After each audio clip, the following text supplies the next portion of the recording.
process of lecture comprehension. Okay, what I'm going to talk about is a very relevant subject, probably to many of you, and that's listening to lectures, listening to academic lectures. And for many students, listening to lectures is one of the hardest listening skills, much harder than your everyday conversational skills. And that's for many reasons.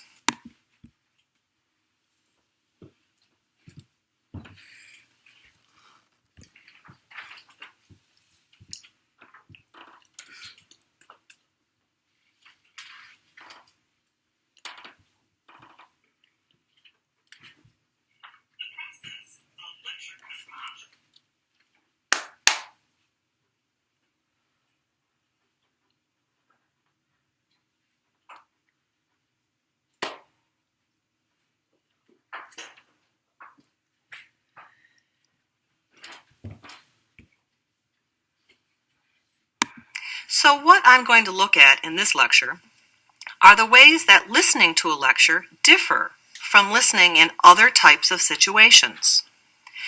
Everyday conversations. And then later, in the second part of this lecture, talk about what listeners need to do when they listen to lectures and take notes.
Okay, so first, how does listening to a lecture differ from listening in other situations?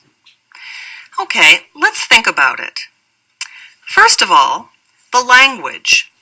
You know that the language is sometimes very different in a lecture, as compared to, for instance, talking to friends.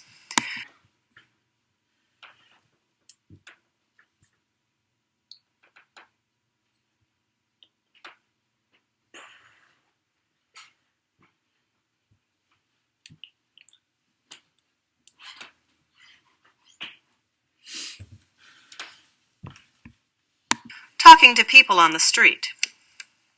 There's an academic language that we may use. We may use words like on the contrary, nevertheless, instead of simple words like but. Now, this is not to say that lectures never use the word but some lectures may use a more formal level of a language.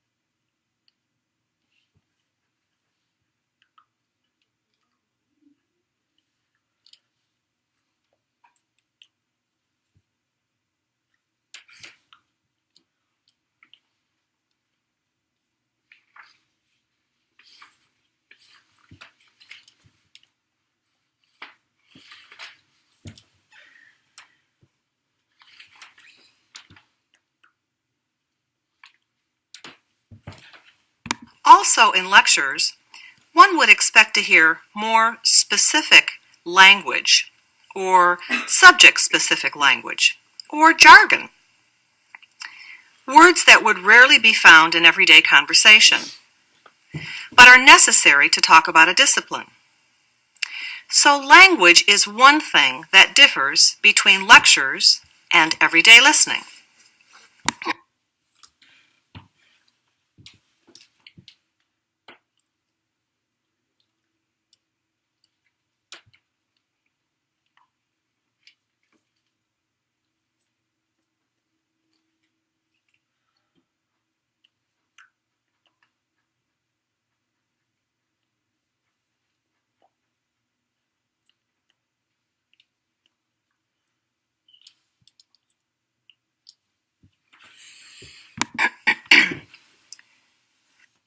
Another thing that's different between the lecture situation and the everyday situation is the interaction between the speaker and the listener.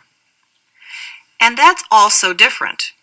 For example, in a lecture situation, the interaction is all unidirectional, meaning that it goes in one direction.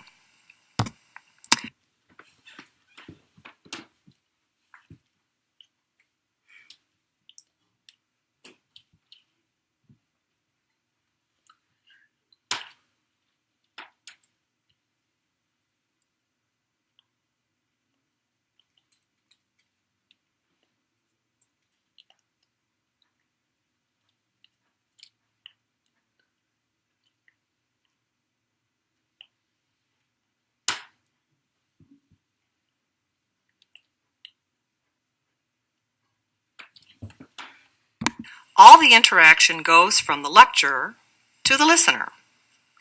The listener has very little role to play. Maybe the lecturer nods his head, but rarely there's no interaction between the two. Okay? In an everyday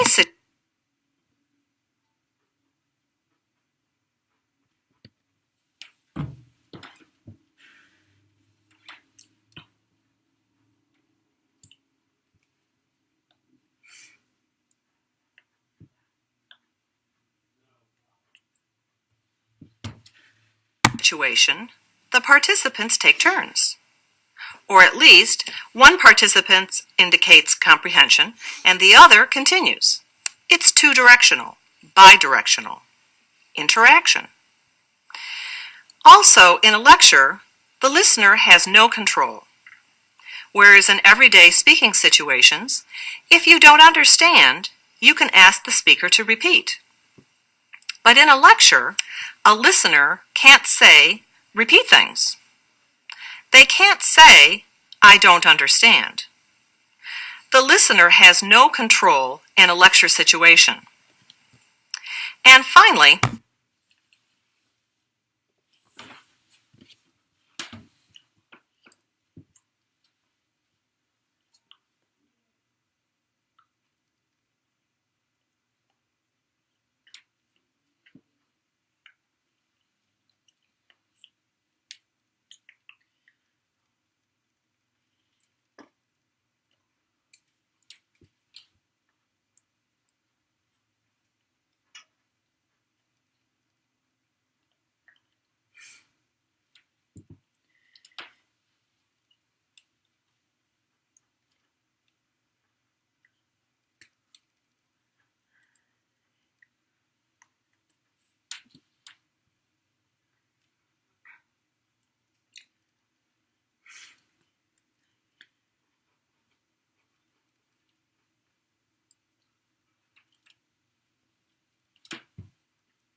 in a lecture situation, the speaker often talks continuously for a long time, whereas in an everyday situation, usually there are breaks. People take turns, or people react. Okay?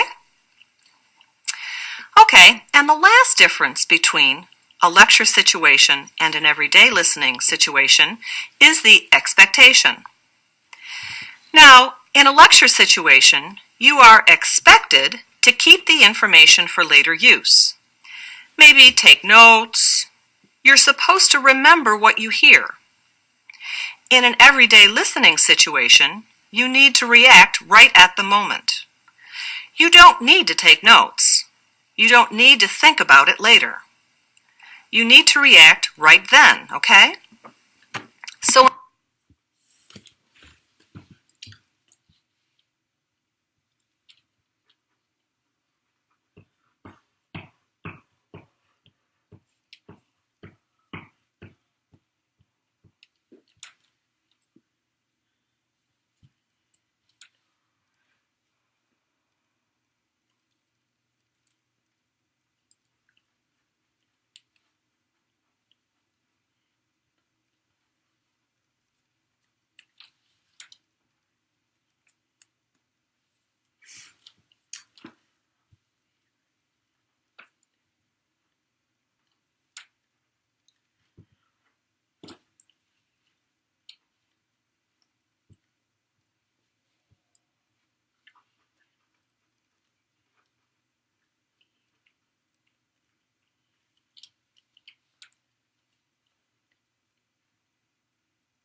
In a lecture, you need to write down things so you can remember them for later use. In an everyday situation, you need to react right at the moment. So as you can see, listening to a lecture is quite different from listening in an everyday situation for everyday purposes. Okay? I'll stop here, and later I'll talk about what a listener needs to do in order to comprehend a lecture efficiently.